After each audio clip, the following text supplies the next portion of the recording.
అమ్మగారు ఆవు పాలు తెచ్చిన. ఆ పాలక్కడ తగలేసి నువ్వు ఇటు తగలడు.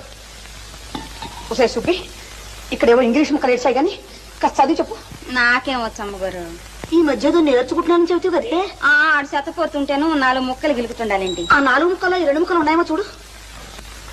ఎంవై మై అంటే నా యొక్క, నా అని కూడా అనొచ్చులేండి. DEAR డీర్ అంటే దుప్పండి. జింకలో లేడు దుప్పులు ఉండవండి, ఆ దుప్పి. దుప్పే? నీ మొహం ఎవరైనా నా దుప్పి అని రాసుకుంటారే?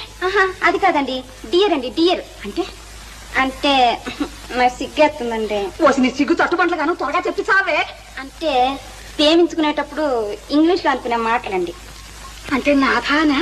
అదే కాదండి, ప్రాణేశానా? అవన్నీ పాతకాలపు మాటలండి. ఇప్పుడు వాటిని ఎవ్వరూ ఆడటం లేదు. మరైతే ఏమిటి చెప్పవే? అంటే నా ప్రియా అని. ప్రియానే?